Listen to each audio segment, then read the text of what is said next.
afternoon, ladies and gentlemen, fans of Skytear. Welcome to yet another broadcast on stream. I am the Commander reporting in for duty, and joining me is absolutely no one.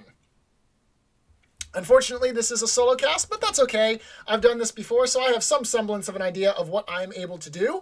And so we will guide ourselves through the first round of the Clash for September. We are featuring two Italian powerhouses. On the bottom of our screen in the blue, we have Smeoz. In the top, the developer himself, Giacomo. With the 3-lane rules, as you can see, setup is a little bit different. Instead of spawning minions in each of the lanes, there are 3 minions in the center lane. The side lanes are left open. Normal spawn rules will occur at the end of the round, so we will see some population after the start of the turn, after the start of the rounds. But as it stands right now, no minions in the side lanes, so could get an early pressure based off of how the players run out. With Season 2 update rules, the spawn locations for heroes are pretty much the same as they work on the Ashen Pass in the 2-lane. You get the entirety of the back row in order to position your heroes. And so with 5 heroes coming out for each player, a little bit different than the 2-lane. In this case, it's bring 6, draft 5. We are not doing a ban with this, thankfully. No one likes banning because banning is just not fun. So with Smeoz drafting first, our victory conditions: outflank, win the lead of control token 3 times, which in this case is going to be our right lane, the rightmost lane. We can see the number 2 there. Hunting for power, which in this case is going to involve killing the silent ambassador, selected by Smeoz, as Giacomo has won the coin toss and elected to go second. And then finally, the last one, my personal favorite, Showdown, which, as we can see, involves Kenwi versus Vorhild. So clearly, in this case, we are already rooting for Giacomo because Smeoz has drafted Kenwi. That being said, I agree with Smeoz's choice. Out of his lineup, Kenwi is probably the best person to be the leader, given her mix of offense, defense, and general obnoxiousness. So we'll see how this pans out. As the draft is going down, we did see that in addition to Vorhild, we also have Shilavi coming out for Giacomo, or excuse me, Tilakali coming out for Giacomo over there to contest lane number 2. We see Nantaka and Ishitosk. I assume the last one is going to be someone next to Ishitosk so we can take advantage of the Ixitaxi play. And then for Smeoz, we also see Ekrit and Akuti coming in the middle, looking for some strong push in the middle or possibly one of the dome zones. And Satheru on the side there, looking to be the 5th hero, along with Habrat, the assassin for Smeoz, which means Smeoz's left-alone hero for this game was Shafathi, bringing the original 6 yellow heroes, and Giacomo bringing a lot of the original green heroes, plus Vorhild. So we do see Nantaka coming out on the field here, perhaps actually not going to be positioned adjacent to Ishitosk. Nope, going to drop him next to drop her next to Neliclin, so we'll see how this plays out here. We do have the tokens listed over there for the showdown leadership, as it were. So if Vorhild kills Kenwi, we can only hope, or if Kenwi kills Vorhild, a little bit more challenging, then the game ends instantly for that player's favor. And Gameslayer, if you're watching it, please remember that the leader must do the killing. It's not kill the leader, it's kill the leader with the other person. Now, one of the things that we do need to take into kind of general consideration, as you can see, is that Ishitosk had to be placed outside the zone here as opposed to the other 4. So that's why Ishitosk's HP is not going to appear on the bar. We're going to have to track it manually on the board due to the fact that when this was programmed, it was programmed primarily with the idea of 2-lane and Ashen Pass, which means that we're going to draft 3 and 4 heroes, well, 4 heroes or 3 heroes plus a replacement, not for the 5-lane draft of 3 lanes. So therefore, one hero from each player not going to be available on the board for us. So we will have to kind of pay attention to status conditions or anything else of that nature coming from the off-board hero. And for Smeoz, let me just double check real fast. That is going to be Ekrit. Okay, very good. So taking a look at the players' decks real fast, you can find those decks in the description. Let's see what exactly it is that we're looking at here. So first off, taking a look at Giacomo's deck. With Ishitosk, we have Ice Wall, Rampant Hatred, and Topple, 3 copies of each. Tilakali brings Presence, Recall, Trample, Nature Reclaim, Sudden Distraction, and a Guide. Very useful, actually, on this map, I think. Nelliclin is going to bring Shove, 2 copies of Shove, Slide, 3 Call the Packs, 3 Quicksands. Nantucket is going to bring 3 Grasp of Granite, 2 Dreams of Talit, 3 Impervious, and 1 Stone Barricade. And finally, Vorhild is bringing 3 Psychic Shield, 3 Charm, and 3 Strength of the Pack. So relatively aggressive setup there from Giacomo. You like to see it, especially with a Showdown card. On the other hand, Smeoz. With Ekrit, we have 3 copies each of Swiftness, Redirect, and Refract. With Akuti, we have 3 Time Warp, 3 Presence, 3 Wind Blast. Habrat brings 1 Psychic Vampirism, 3 Time Glitch, 1 Burning Rage, 2 Materialize, hope to see that, and 3 Unstoppables. Satheru brings 2 Shattermind, 1 Burning Rage, 3 Nightmare Incarnate, and 3 Soul Scream. We'll get right back to the end of this as we see the first activation of the game was Habrat going for the move into the dome, leading action from the hand, and the worship. Important to note that similar to the Ashen Pass, even though there is Control Zone 4, Control Zone 5 on the domes, it does constitute one full area. So if you have the same control in 4 as the opponent has in 5, it's going to be a wash, no outsiders spawn. Originally, the map was designed for 2 outsiders, which is a lot more fun, but with the Season 2 rules update, we've decided that that is no longer the case. Unfortunate as that may be. Finally, the last one real fast, just to make sure we don't forget it. Kenwee has 1 Psychic Vampirism, 2 Nourishes, 3 Gathering Storms, 1 Nature Reclaims, and 3 Ice Walls. Alright, so now that we've gone through the decks, we'll talk a little bit more about the implications as we go on. We see that Giacomo has responded with Nantucket actually going into the lane there, going for a lead from the deck. Slightly different action relative to what Smeoz went for. And important to note, with that illusion token down from Habrat, it is very possible for Akuti to move in, damage the minions, and then slide her way into the dome. So it could be the case that without having a real minion killer on Giacomo's team, Smeoz just kind of wants to eliminate as many minions as possible and then slide into the domes. Now with Akuti going, you could possibly drop the Retribution token and wipe out 2 minions here. Let's see what happens exactly. And it's important to note that with Habrat, it is whenever you damage a minion, not attack a minion, which means that Akuti would get 2 benefits of the Habrat passive, assuming the fact, of course, that she does damage both of them. So Smeoz kind of dancing, shuffling around here with the Akuti at the moment. Not quite sure where exactly he wants to place her just yet. Thinking about the possibilities of fighting into the lane versus potentially sliding into the dome, getting some silent ambassador control right off the bat. Maybe putting her down thinking, not sure if we want to do this. Okay, we're going to go for the move action. So it looks like, in this case, we go for the move, we go for the worship action, and then we go for the attack action. This will allow Akuti to slide into the dome if she so chooses. I don't think that she would slide into the cover hex. That would be adjacent to the set of minions there on the right. That is a possibility. Not sure that that would be the best plan. That leaves her very exposed. And we see the attack action. So, okay, so we're going to destroy the pillar here instead of the actual minions. Then that's going to make it such that only 1 instance of the Habrat Rogue passive could occur here. 0 on the flip, that's okay. The flip itself is 1+, so the minion dies. And if Akuti wants, she could perhaps maybe take a step back, making it a little bit more difficult for for Giacomo's characters to get to him. She's going to go to the right. Okay. Interesting choice. Now, he does have time warps, so if he went there, it would make sense to potentially slide into the dome at the end of the turn with a flux play. Not entirely sure what the other ideas would be, but, still perfectly plausible.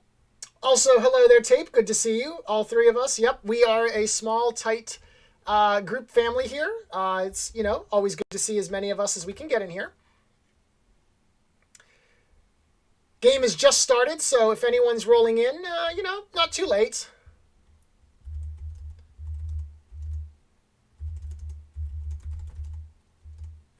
if you'll give me just a moment, I'm going to go ahead and drop a link real fast to see if we can potentially help spread the word of our great game, Skytear.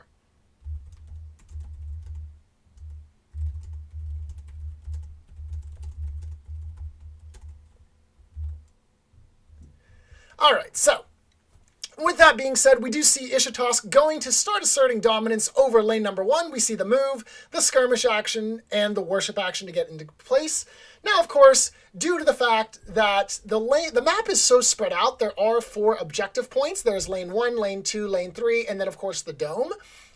Even with 5 heroes, there is a lot of area to contest here. And so you really have to kind of decide how you want to play your units. We now see that Smeoz is going to go ahead, move Kenwei into lane number 2, trying to start working on that outflank opportunity, going to bring the Kenwei illusion down. That will be useful for dodging around as Giacomo starts trying to mount an attack on any of Smeoz's units. And does Kenwei now, in this case, skirmish up a little higher into the other cover hex? Does she perhaps lead? I feel like leading is a good option here. Giacomo, of course, still has a ton of heroes left to play. 3 heroes, Neliklin, Vorhild, and Tlaakali. But there we go. With the lead action from the hand, actually going to force Giacomo to consider the response. Otherwise, that control token is going to go flying straight against his tower. And so then that'll give Smeoz, a little bit more control going into the second round, unless Giacomo perhaps just says, okay, bring the control token against me. That means you have to advance much further into my territory. But, ooh, okay, so Tlaakali is coming in with the move and the worship action, bringing down the pillar, which,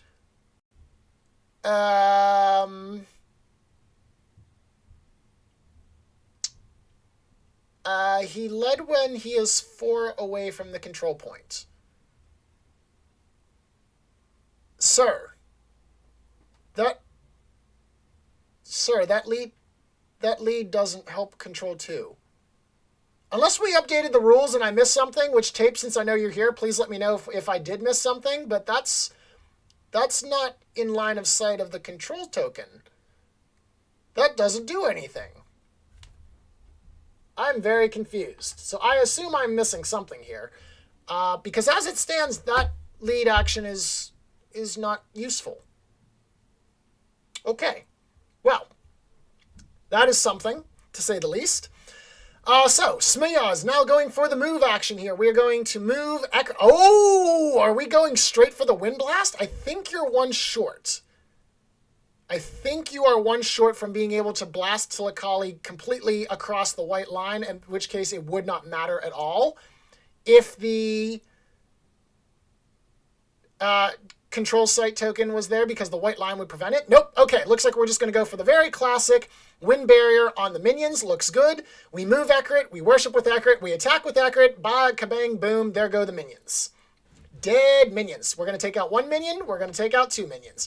So with this now, although Nantaka for Giacomo in the green is controlling with a lead action there from the deck, don't know exactly what it is yet, Smeoz has 4 control in the center lane with his hero plus the 3 minions, and has 5 control in the dome. So looking pretty positive here for Smeoz as it stands right now, but Neliklin popping in. So Neliklin is going to be able to start dealing some pierce damage to Ekrit. Ooh, and a +2 on the flip. That's going to be 5 damage to Ekrit, bringing her down to 11. And of course, we need to be very careful to pay attention to Ekrit's HP, as she is the one that is not on the tracker for Smeoz due to the 5th character overhaul from the overlay. Mage damage and... interesting. So using Kenwei's illusion there actually sends Ekrit into lane number 2. So I'm getting to assume more and more that the Tlaakali is in fact in line as... Did we change the rules for that? That has to be what happened there. There has to be a rug pull rule change that I'm not aware of.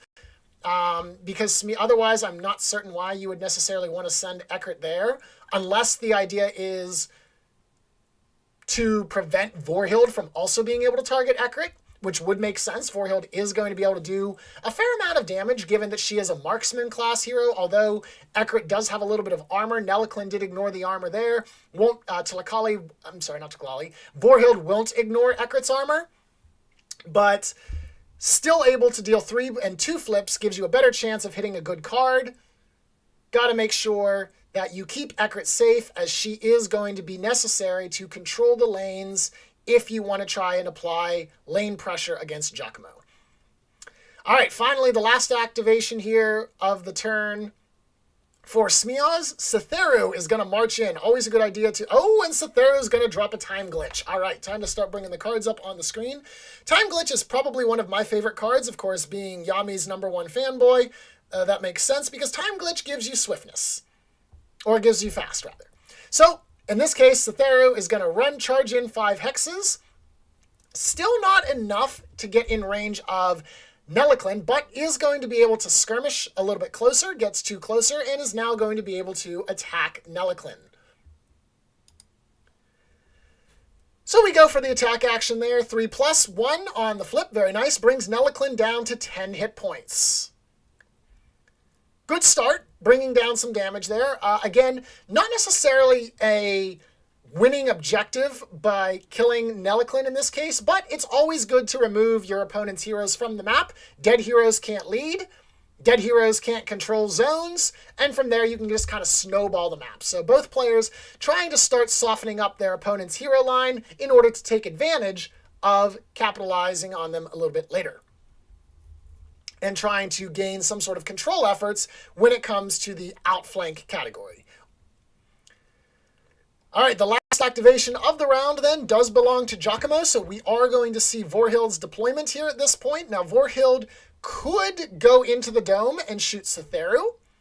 Let's see what happens. We see the move action, of course. We've got to get somewhere on the map. Can't see Ekrit, so there's no sense in going after her. We do see now the attack action on Cytheru, and I assume the last action after this will be a worship. Let's see. We've got a +2 and a +0. All right, that's 5 damage. Cytheru down to 9. That's going to be very, very painful. See if we can get in just a little bit closer. There we go. All right. And the worship action. So the worship action here,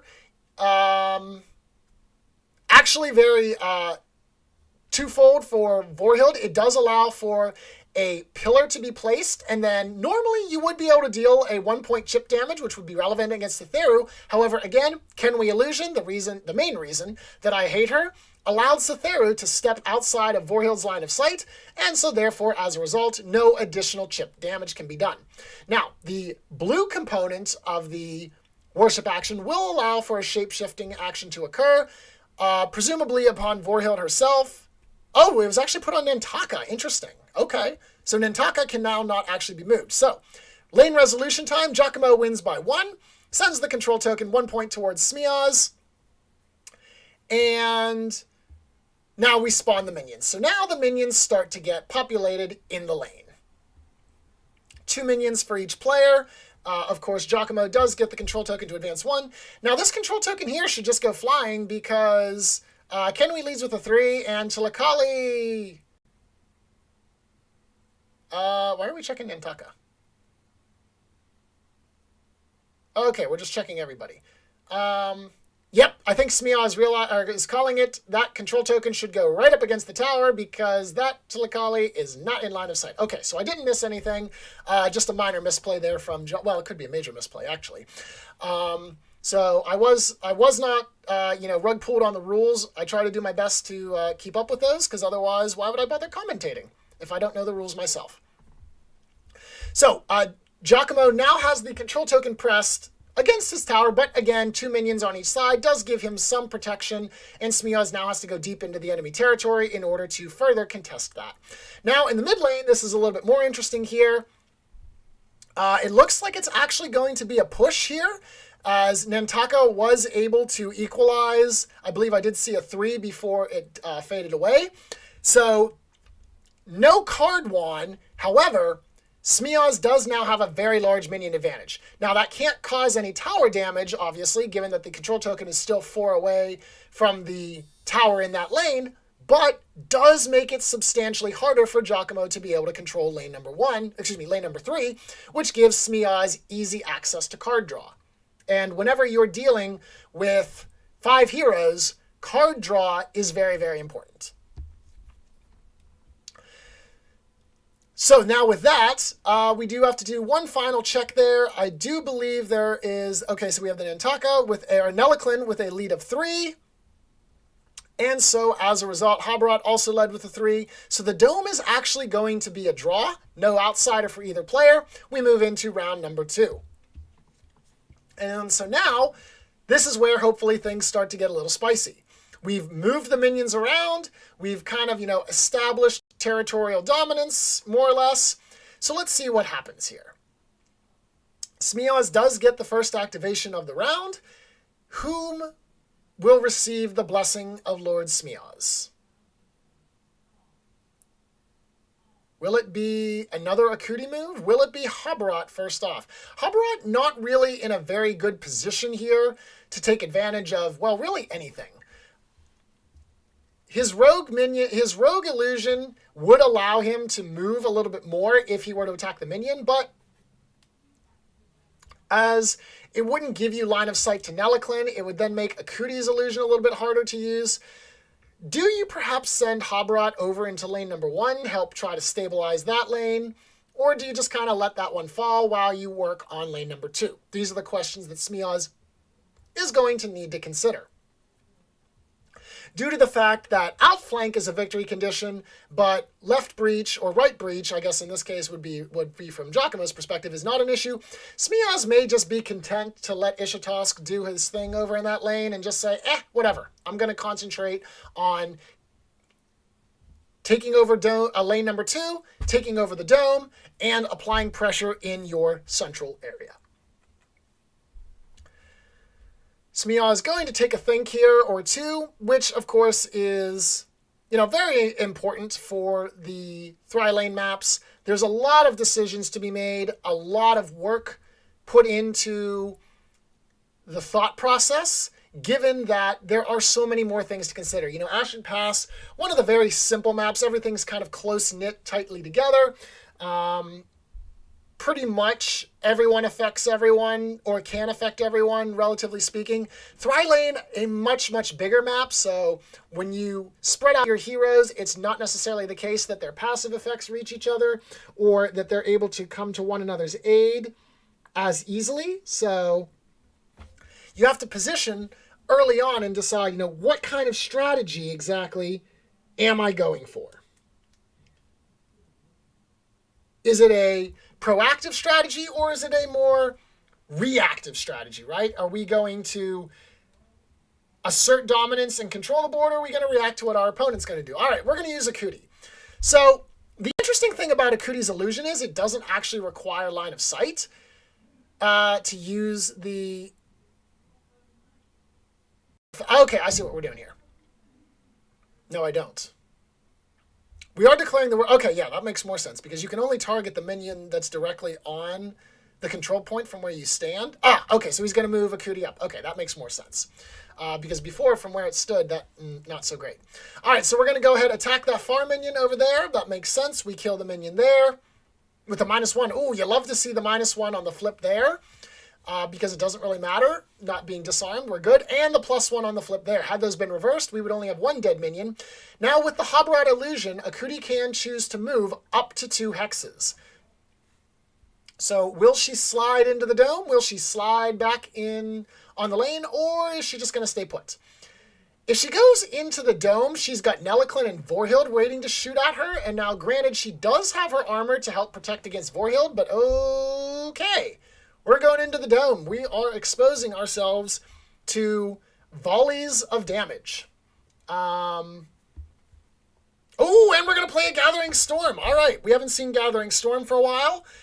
So let's go ahead and bring that up on the overlay here for us to read the Gathering Storm. Nope, that's Glacial Rebirth. There's not even a Freyhill in the game. Let's try that again. There we go. Gathering Storm is just a very nice, simple draw 2 cards. As we mentioned earlier, the idea behind the card engine card draw in a 3-lane map Very, very, very important. You've got 5 heroes. There's almost no chance after round 1 or round 2 that you spend all the heroes' mana, because that would require, 5 cards at a minimum. So being able to fill your hand constantly and keep those resources coming, very, very valuable. Very, very valuable.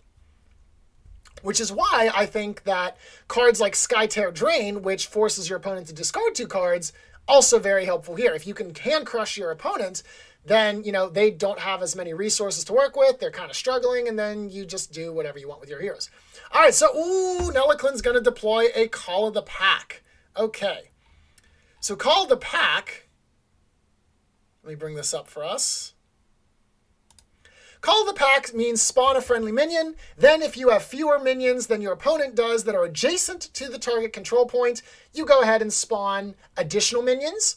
And so as we saw, Smeoz had 5-2 minions on the field. Therefore, it became 5-4. And now we're going to go ahead and, he actually lost them earlier from the Akuti double illusion, so it was actually 5-0.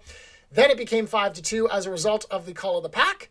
And then Nelliclin goes for the attack action and a lead from the deck. So as it stands, very good play from Nintaka. And helps to equalize the lanes. But with that being said, Habrat now has a direct path to carve her up. Charge in, go for the swing, you deal 4++, and Nintaka looking a little bit damaged. You can then potentially go for the worship action as well to increase that to 5++, or you could just attack, leave the illusion where it is, and use a lead action in order to kind of counter the Nintaka there, as the Nintaka did once again lead from the deck. So Giacomo does not know what that card is. Is a surprise. We do know that there are presences available for the players, but we haven't seen any presence played just yet. So Smeoz starting to do math here, looking around, seeing what he can see. And do we activate the Ekrit? So unfortunately for Smeoz, Giacomo did position the minions such that a wind barrier is not a practical play for the Ekrit here. Notice that they're on a diagonal right slant, which means that Ekrit would essentially have to either get to the left of Habrat's illusion or to the northeast of the final minion and then kind of wind barrier down. In both situations, not ideal. All right, so Cytheru is actually going to activate for Smeoz. Now, Cytheru currently in the Dome 5 area with the Kenwi, Akuti. Actually, all 4 illusions are affecting him. So very, very buff Cytheru at this point, but what is he going to do with that? Do we continue the assault on Nelliclin, trying to kill off mage on mage action before we get too far? Or do we go into the lane and try to start killing off Nintaka? We are going to go with the move action first. Of course, this makes sense. As it stands, you're not within range of anyone, so need to do some sort of movement in order to, well, really do anything. So, okay, well, it looks like we're staying in the dome here. So it looks like this is going to be an aggressive push on Nelliclin. As a personal proponent of violence in Skytear, I approve of this plan. That is a very deep play from Cytheru. If you don't have a time warp as Smeoz, this is incredibly... Okay, we're going to play Burning Rage. This is all sorts of cards we never see game. Where is Burning Rage? Wait, do I not actually have that card loaded? Oh, this is awkward. Burning Scar, Brutal... Okay, I actually don't have Burning Rage loaded. We're going to have to go ahead and bring this up here manually. So Burning Rage gives Frenzy to the caster. So Burning Rage, as to show you the card that has never actually been played before, because I would have noticed that I didn't have it loaded in my card catalog beforehand. So Burning Rage giving Frenzy to the caster means that Cytheru does 5+ damage on his attack, which we saw go through, Nelliclin down. And now the Skirmish action does 2+ as well. So we do see that Nelliclin is reduced to 2 hit points there. A lot of damage from the flips. Very good use, actually, of the Burning Rage. That sets up Nelliclin to die from pretty much any attack here. Now, Smeoz does have -1s, so if the attack comes out from Ekrit, there is a chance that the -1 will flip and save, but if Nelaklin gets anywhere close to Kenwi, or if he doesn't move at all, actually, because Kenwi can get to him with a move and a skirmish, that is a guaranteed kill on the Nelaklin. So let's see. All right, we're going to skirmish back. That does make sense. You want to force Giacomo to use some of his AP in order to get within range. Otherwise, you're just giving him essentially free actions. So moving Cytheru back looks good. And so now what does Giacomo do? Because Nelaklin is set up to die. Akuti has already activated. So with Ekrit, you have an easy way to chase down Nelaklin. I'm trying to look. Is it possible? So you couldn't do that. You can't move Skirmish into Dome Area 4 to run from Ekrit.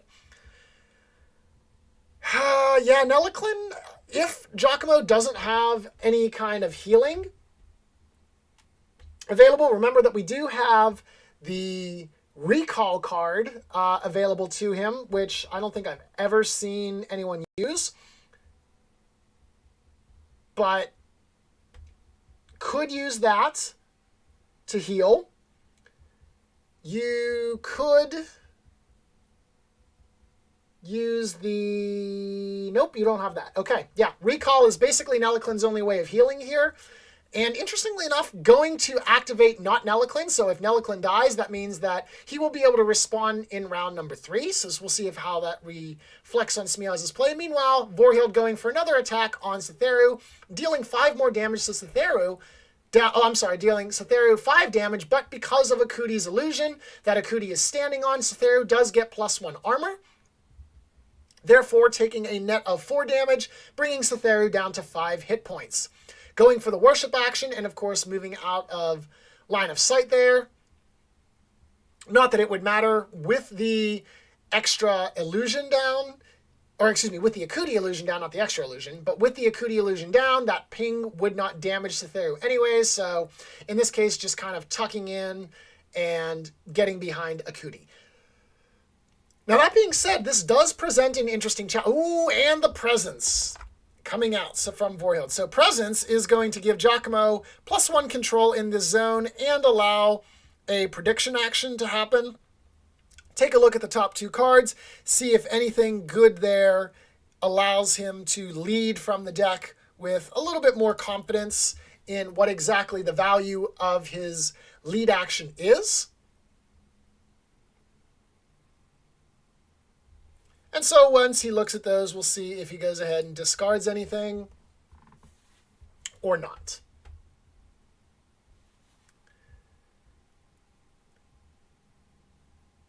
Doesn't look like we're going to see anything else additional there. And we did have, as we mentioned, the final action from Vorhild was the worship action. That prediction, mostly useful for his next hero's turns. His next hero's turn. Being able to set up for either an attack or for a lead action.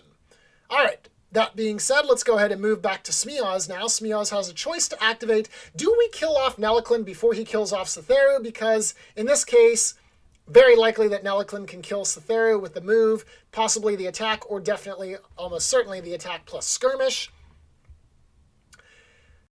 We'll have to wait and see what happens there.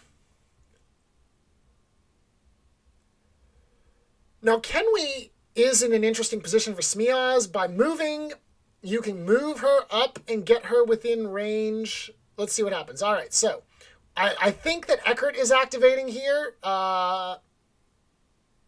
Yes, okay, so Ekrit is activating. We are going to go for the wind barrier attack here, so this does not mean that Ekrit needs line of sight. She's just able to go down through the line as long as it tags the barrier of her, as long as it tags her illusion. As you can see, Smeoz drawing the line there for us. This is 2+, ooh, and a +3. Overkill, but at least not wasted on a minion. So, Nelaklin dies. He will respawn next turn, but that does give Smeoz a 5-4 hero advantage. One of the interesting things, actually, that I see here is you could have potentially used the illusion, actually, to blast Vorhild over into the lane, but then again, of course, perhaps you want her to stay out of the lane. You're okay with sacking the dome, so leaving her in the dome and not using Wind Barrier against her, also perfectly viable as well. Because she is not, because Wind Barrier is not a targeted action, you don't need to worry about the fact that Vorhild is shapeshifted. It'll still get her. But, you know, both plays, perfectly sound strategies. We now have Nelliclin off the field, and Nelliclin, of course, very annoying as you go along, and you have pillars, because if Nelliclin removes a pillar, he also removes spent cards, which effectively gives him double mana every turn, which can be a problem as the game ramps up. Instead of 4 mana, or instead of 2 mana, he's got 4. Instead of 3 mana, he's got 6. Instead of 5 mana, he's got 10. And you just hand dump and watch as Nelliclin blows everyone up. All right.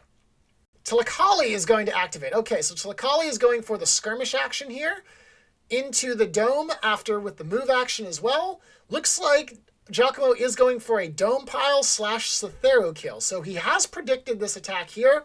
Does Cytheru...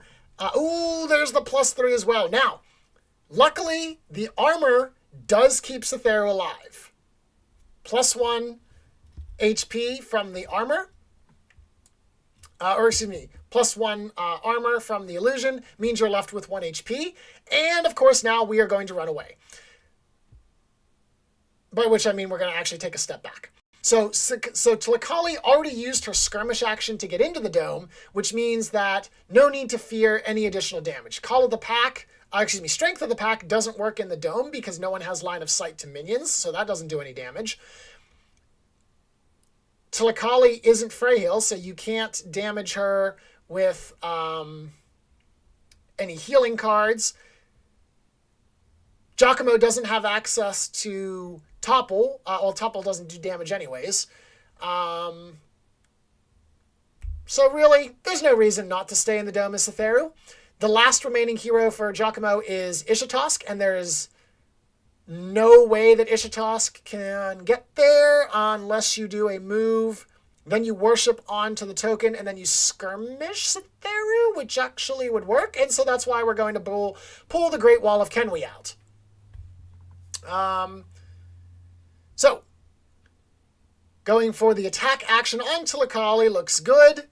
+2 on the flip. Kenwi does 3 damage inherently, so that's going to be 4 damage to Tlacaali, brings her down to 12. Very nice. And again, as a reminder, Vorhild is Giacomo's leader.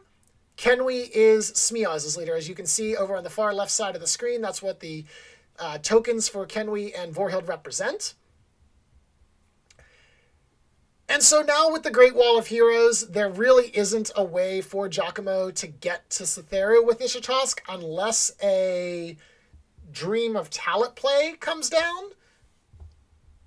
Or actually another illusion coming from the... Or no, I'm sorry. He's already activated all of his heroes. Yeah, you would need a Dream of Talent card, which he does not have. So with this current setup, I don't see... Oh, no. There are Dreams of Talent. I lied. I just missed them. There is one Dream of Talent left. I think he threw away one earlier, but now we still have one remaining. So if he has that last Dream of Talent, Tlacaali could potentially spawn a token left of the control point, and I believe there is just enough hexes for Ishitosk to run over there, get into the line of sight of Cytheru, and then bop him. But that's going to require a lot of a setup, and we do see the lead action instead from Tlacaali, or from Kenwi, actually, to finish off the round there. So Smeoz pretty likely going to be able to secure the dome here.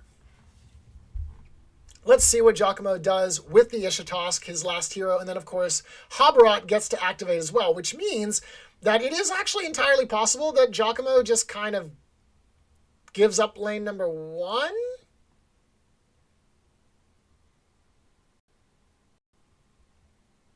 Okay. Something didn't get played, or something didn't show up because it was played off screen, so let's see what that was. Another Call of the Pack from Ishitosk. Sounds good. So that's going to actually give a slow push in lane number 1. We do see the move action there from the Ishitosk.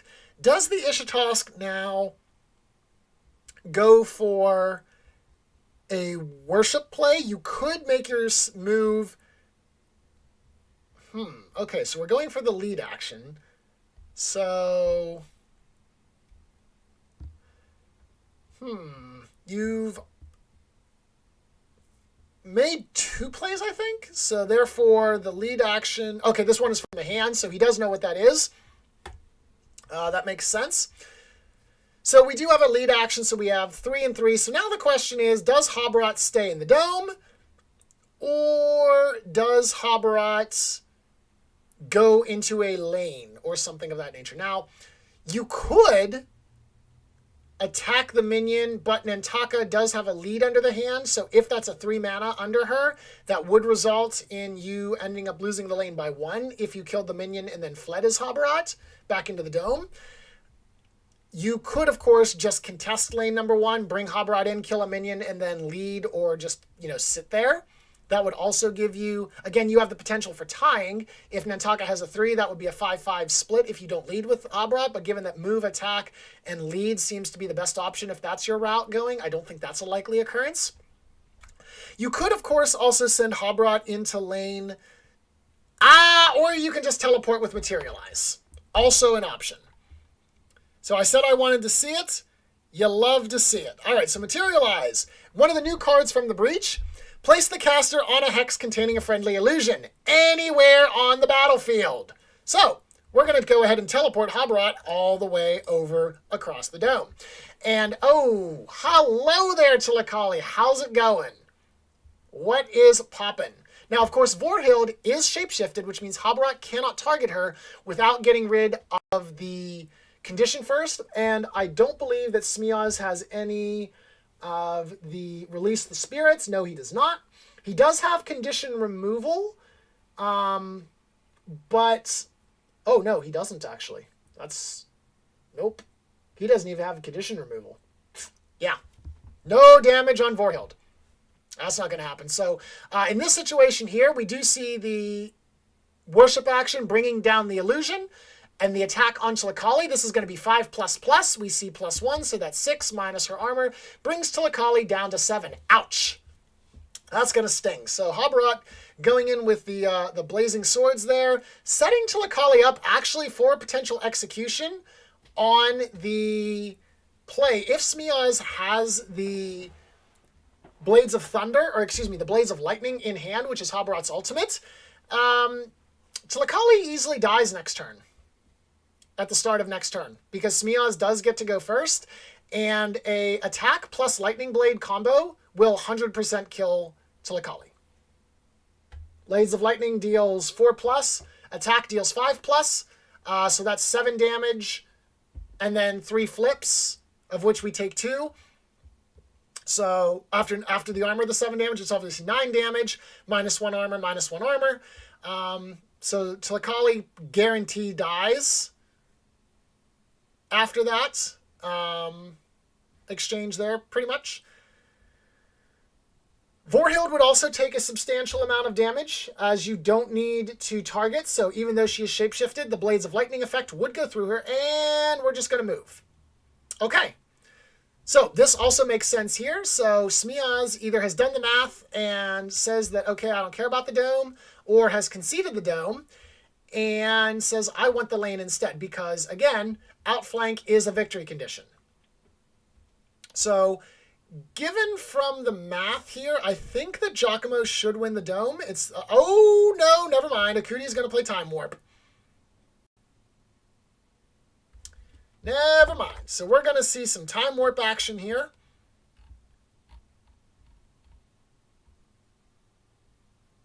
Time Warp. Show me Time Warp. Time Warp, move the caster 1 hex. So it said Akuti, but then he ended up actually moving Ekrit. So I'm assuming because Ekrit is his offside hero that is not into the 4 slots of TTS, that it just kind of read it as Akuti. So Ekrit went and played the Time Warp, moved herself into the dome, and so now we go ahead and do math. Giacomo, of course, with the Call the Pack play, does continue his lane advantage over there.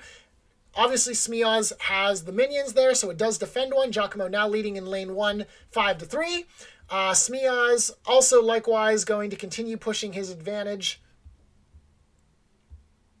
over in lane number 2, getting another point on outflank. Now, this is actually very important, given that game over occurs if Smeoz gets one more victory in lane number 2.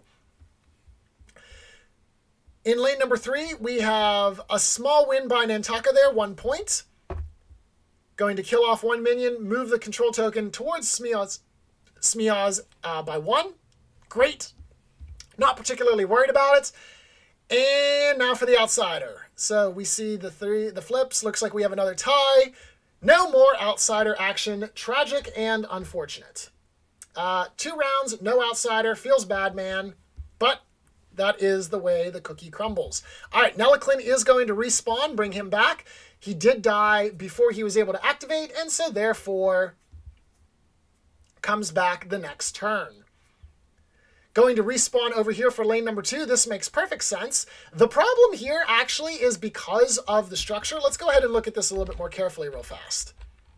This white line here is preventing line of sight to the control token, which means Nelliclin right now does not influence. And look at all of the heroes that are clustered around there. Those heroes and minions are making it extraordinarily difficult for Nelliclin to even be able to get in there. This is going to be very challenging for Giacomo to get enough of a defense system set up to not lose to outflank. Smeoz in very good control right now. Also gets advantage of the first move, and it looks like Cytheru is going to go first, which means he might just try to spike Tilakali. But no, we're going to play Quicksand.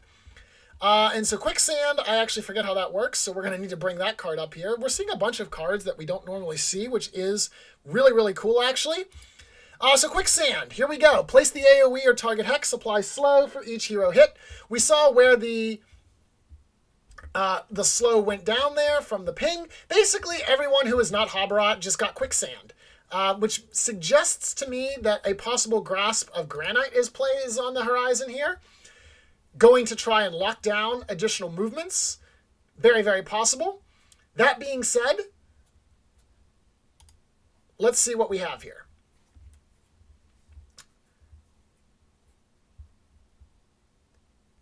Picked up the Habarat illusion for some reason. I'm not sure why, because I thought he was activating Cytheru.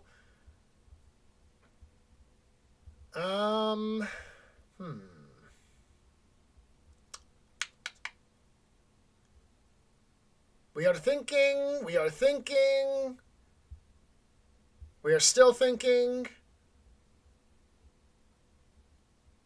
We are potentially crossing or referencing the amount of Quicksand that just occurred with everybody getting slowed.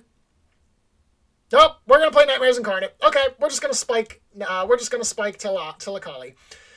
So 3 damage from Cytheru. Kills Tilakali. Very important, actually, because that means that minions cannot be defended. So Tilakali dies, takes her down, does respawn next turn. However, very risky now. Is there a next turn at all? So Cytheru still does have 3 actions to do, and my guess is he might go for the move.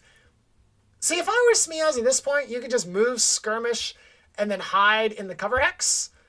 Nope, we're just going to play Time Glitch. Okay, we're going to get fast and we're going to get rid of the slow, so that means we're going to be able to move a lot more conveniently. We've already seen Time Glitch. Time Glitch not only gives us fast, but it lets us remove a condition. So not only is the slow negated, it's also removed, which means we go from being able to move 1 hex to 5 hex.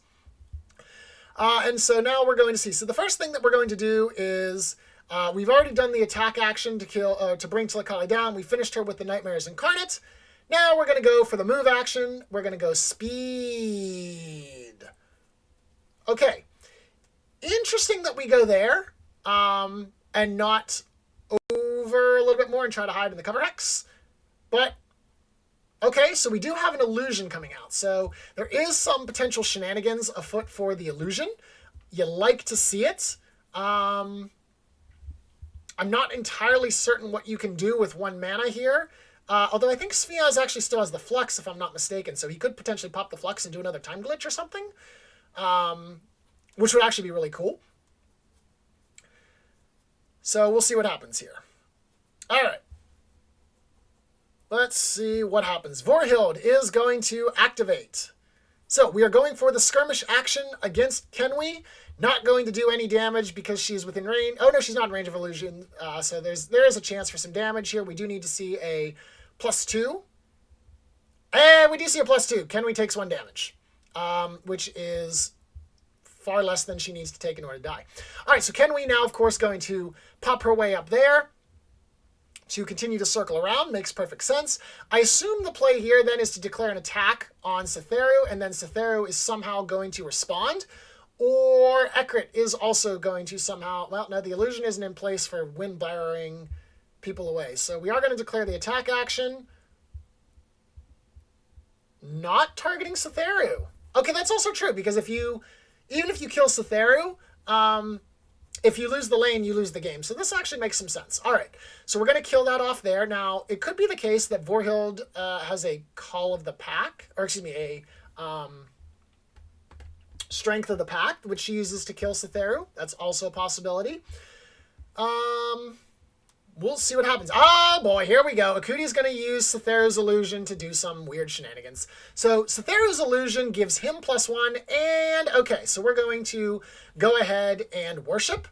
This is going to... I'm sorry. The worship action from Giacomo would have killed Cytheru by pinging him. He's no longer within Akuti's illusion. That makes perfect sense there. So the pillar placement comes down and is removed. That does 2 chip damages, so we see that Cytheru's HP went up to 4, and then took 1 damage to 3, and another damage down to 2. So very, very nice play from Smeoz, having the Cytheru illusion ready in order to allow Akuti to bring much-needed first aid. The next play here is what? So that was 3 actions. That was skirmish, attack, and worship. Looks good there. Smeoz now gets to activate, and interestingly enough, Nelliclin becomes harder and harder to get involved here. All right, Smeoz has Akuti going, so Akuti is going to worship. We're going to bring that illusion all the way over here. So remember that an illusion can either be moved using its caster as a base and then moved 3, or 3 from its initial position. Okay, so we're going to attack the pillar here, get rid of the pillar. That looks good. Then, because Retribution does not require line of sight, only adjacency, we're going to go ahead and flip on the minion. So the Retribution is going to come through. We are going to smite the minion, +1 on the flip. Goodbye. And of course, Nelliclin's still blocked because Smeoz has a minion on that panel as well. And then, of course, a lead in the dome. So Smeoz just saying, you know what, all right, we're going to fight for lane number 2, but in the event that you somehow manage to hold me off, I'm going to seize control of the dome and then do horrible things to you with the Silent Ambassador. Because that's what the Silent Ambassador does, really. Throws you around, beats up your heroes. Sometimes it can predict, but really, no one really uses predict. I mean, sometimes you do, but very often you don't. Usually you want to use it to wormhole, attack, and stone storm people. All right. Nelliclin now going to try and navigate this cluster ball situation. Oh, actually, there is one movement point there for Nelliclin. Nelliclin is able to stand on the pillar on the right there. That is 3, so he could cross the minion, get there. Does not put him in line of Cytheru's sight, though, however, which means that he would need to move and skirmish in order to attack, which means that Cytheru would only need to stave off 1 assassination attempt from Smeoz, or Smeoz would only need to send off 1 assassination attempt from Giacomo.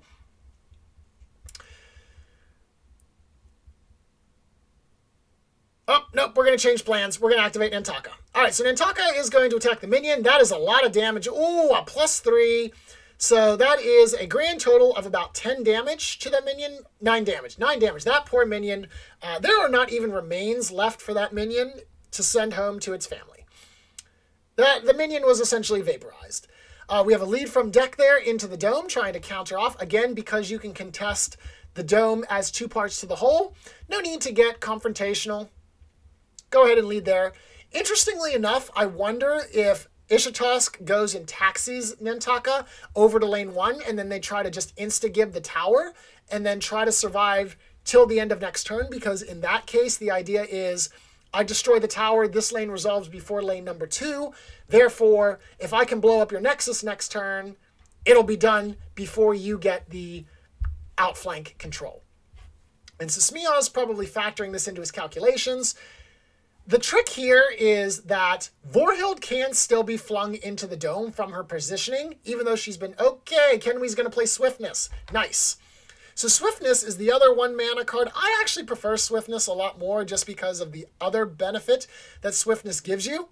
And Swiftness gives you the benefit of applying fast and drawing a card. And again, especially in the 3-lane setup, being able to draw cards, very, very, very valuable.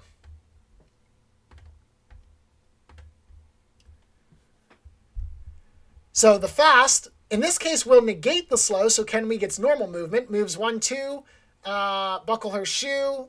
I'm sorry, she did the skirmish, and then she goes to the move. Nice. So Smeoz saw that Nelliclin had basically one spot that he could stand in lane number 2, and Smeoz says, no, Giacomo. This is my territory. Which actually is a significant problem now, because Vorhild is already activated. Nelliclin literally can't get into this dome right now. We're going to kill off the minion. Looks good there. Again, Smeoz still has a minion on the field, on that control hex. So Nelliclin's is basically the summary situation for Nelliclin. Nelliclin can move into the dome, but Akuti has 16 HP. You're not going to insta-gib her. Ekrit has, oh god, here we go, Consulting the Heart. All right, maybe we've got a play here. So Nelliclin is going to dive into the deck, and he's going to pull a card out and play it. Now, what that card is, we don't know. The Consulting the Heart. There we go.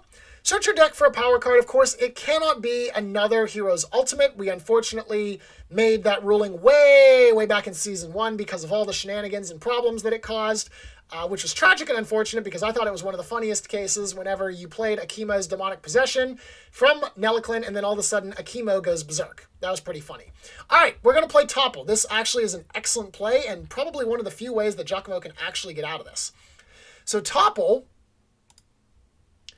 remove a pillar from the field on the battlefield, and then an enemy hero adjacent to said removed pillar is pushed 1 hex and applied slow. So,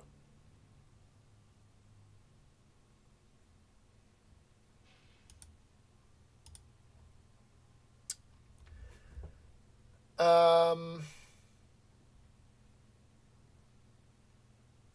and Akuti says, no, we're going to redirect to herself. So, Akuti gets pushed. Oh, no, the attack. Okay, we're on the attack action. Excuse me. I was like, wait a minute. What's going on here? All right, so Akuti is actually going to eat the attack there. I assume one of the original targets there was going to be one of the illusion tokens. I'm not sure which one. I missed the ping there while we were pulling out the Topple card. But with the Akuti taking the damage there, both illusions are going to survive. I have to assume it's the one that Nelliclin's standing on because Ekrit already not in a favorable position to win barrier, so I feel like you'd want to reposition that one. And speaking of Ekrit, actually, Ekrit can move on to Setheru's Illusion, win barrier both Vorhild out of Dome lane 2 and Nelliclin out of literally everything. So this is actually a very interesting position now. Giacomo does have 6 cards remaining here, so it is possible that there are still shenanigans available for him. But if there aren't, Smeoz just kind of win blasts and wins the game. Or win barriers and win the game. I keep wanting to call it win blast because that's pretty much what it is, but somehow we decided win blast was an actual card and win barrier is the name of the skill, which is really confusing. All right, so, but we're going to go for it because, hey, if you've got the chance, why not? So we're going for the skirmish. We're going for the worship. That illusion is going to slot itself in right there. That makes perfect sense. Although I guess you might actually have wanted to put it behind Nelliclin, maybe, because then that would make, I guess this way now, Akuti or Ekrit's illusion can affect the heroes from not being moved. So the attack comes down. Does Giacomo have a response? No, he does not, because there's the flip. So that's 3 damage each to Vorhild and to Nelliclin. And we are going to send them flying. So Vorhild into the dome and Nelliclin completely out of relevancy. So that lead card that Nelliclin did, totally useless. Vorhild did not lead, but she's kind of stuck inside the dome. And it's kind of like, who cares? Oh boy. Wait. Why is Ishitosk flying all the way over there? Ishitosk does not have the ability to do that unless we played the tunnel card? Oh, we did. Okay, so Ishitosk is going to play from below. This is really annoying that they don't flash up when they're played off screen. Oh well. So from below, place Ishitosk adjacent to a pillar and you may spawn 2 friendly minions. So this really is kind of the last ditch play here for Giacomo. We're going to move Ishitosk into the battlefield here like so. We can attack a minion, potentially do some presence action. We are going to see the lead action. Looks good there. We do need a lead action. And we're going to go for the move.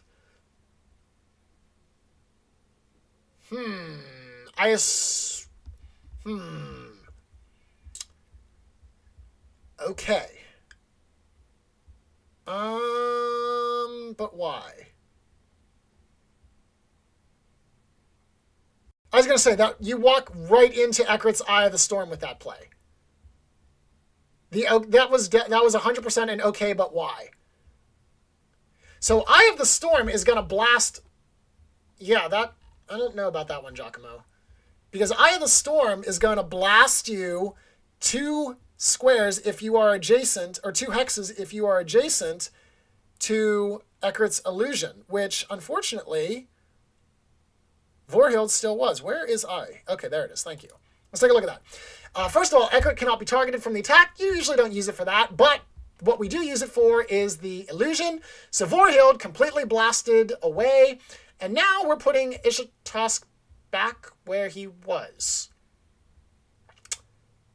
Okay. Not sure why we didn't just send him into the dome.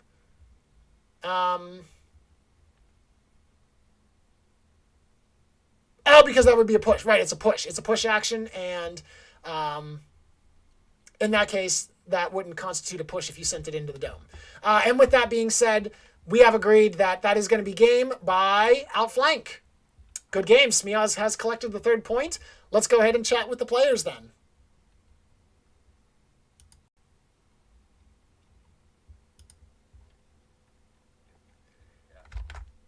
Gents, good game. Hello. I underestimated my left flank.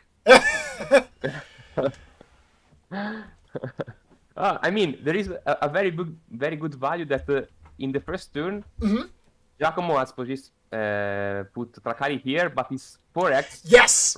From and yes. Me and Giacomo doesn't realize that, and well, because that's what I was saying. I was looking at that, and then I'm like, okay, so Kali's going 4, so now she'll maybe skirmish, and that's what I was thinking. I'm like, are the rules different on 3-lane, and I just missed that update? Like, Takali's not in the line of sight. Yeah, it's like such a huge mistake. Like, oops. Yeah, when I bounce with Ekrit 2, right? Because I don't need to do that, and they win the ambassador probably. So now with Seteru from 1 HP, I am pretty safe because I have the illusion here, and I have nice ice wall to play from, and I have refract for jeez. I don't know. Yeah. Who knows what Giacomo can do? So, my. I was gonna say, yeah. When I saw the Seteru illusion move up there, I'm like, all right, so he's got some sort of shenanigans to defend Seteru, and then we saw the Akuti Nourish, which was very nice, and I'm like, okay, so that's what the plan there is. We're gonna Nourish, drop the Vorhild pings from being able to deal lethal damage to Seteru, and then just kind of run at it from there. Yeah. Yeah, I didn't have enough time to do anything really with this pressure on the lane. It warped everything on my end. So also, like, it's very clogged down here. Like, these white lines are super annoying. Yeah. I was mentioning that. Yeah, whenever you respawn Nelliclin, I don't know. You might have seen my hand was kind of over there. That's what I was zoomed in and showing the stream. I'm like, Nelliclin doesn't have any influence here. This white line cuts off his vision, and all these minions make it so he's basically useless in this slot. Yeah. So I mean, it's how it is. But it was fun, nevertheless. Oh yeah, it was very interesting to watch. I wish I didn't give him a point. He didn't need an advantage, right, on turn one. Right. I wish I didn't give him that, but yeah, he would have won anyway. I know, but poor I ambassador. for him. By the way, poor ambassador. Yeah, poor ambassador not getting to enter the field at all. Yeah, right. I was pretty ready on turn 2 showdown if Giacomo doesn't have Psychic Shield in hand, because I have Nightmares Incarnate and a double refract. Oh my lord! And if I play better, that I win the ambassador, I probably scry for the Stone Storm and put Warrior to 10 or 9 HP. And the start on turn 3, I play Nightmares Incarnate when he activates Warrior, because I have 4 heroes in the dome. I can play Nightmares Incarnate, Refract. With this is wrong on so many levels. You realize that? And, yeah. Oh fun. my lord! I will. Use, yes. Recall, but, well, next time, I guess. I was gonna say, yeah, I was very surprised to see a bunch of cards that we don't normally see, like the Blazing Edge, Gathering Storm isn't something, or Burning Rage. Yeah, I'm sorry, not Blazing Edge. Yeah, Burning Rage, the Gathering Storm we didn't see that often. Like I had to actually search up what a few of them did, because I'm like, I don't remember what these cards do, because we never see them. I had a Trample as well. Hey, Trample! Karito would appreciate this. Trample is very good because you can spawn here. So with fast, I don't know. I think only my love card job, right? You start with fast, go adjacent to the control token, Lux, Trample, and you don't need fast. You can move Skirmish Lead, right? Move skirmish. Oh yeah, correct. Right. Exactly. Yeah. Move. Move skirmish and lead. Yeah. Yeah, that would be pretty good. Yeah. So, well, GG. I need to tweak the deck a little bit. Yeah, it's funny, and draw more cards in this format is very good because you have 5 heroes. Yeah, so you have to play a lot of cards, and for this reason, I play Swiftness and Gathering Storm. Yeah. Yeah, I think more 3-mana card. You can use a bit more 3-mana cards. I think. I play 3-mana cards in each hero. Yeah, me too. I had 3 more. Yeah, than usual. And well, that's it. Thanks for streaming it. Absolutely, my pleasure. It was fun to watch. Yeah, despite the not that many kills, right? Hey, listen. At least there was a kill. There was a kill. Yeah. I have killed 2 heroes and I go with for the third. Oh, I'm sorry. Yeah, there were 2 kills actually. Yeah, Nelliclin and Silicali. Yeah, yeah. There was violence. We like to see it. Yeah, and it's a very good advantage because I am the first player, but killing the ready hero let me have the last activation of the turn for 2 times, right? Yes. So it's very a good advantage. Yeah. Materialize is very, very fun in this map. Oh, I love to see it. When I was doing the deck rundown while you guys were drafting, after I saw that you drafted the hero that had the Materialize, I'm like, yes, we need to see the Materialize. Like Materialize, big value on larger maps, and I think you played it very well. Yeah. Yeah, the thing is with 50 cards deck, you cannot count on any card. For sure. Right, yeah. The variance is even bigger. Whatever comes. You cannot rely on it. Like presents, for instance. Oh, presents. Yeah. Well, thank you, guys. By the way, Giacomo, so I know we're getting updates and we're getting closer now with the new series. So I heard a wild rumor that the shapeshifted form of the new blue-yellow hero is a walrus. Can you comment on that? I don't know where you get the spoilers from, but it might be true. Okay. Oh, yeah. There you go. Yeah.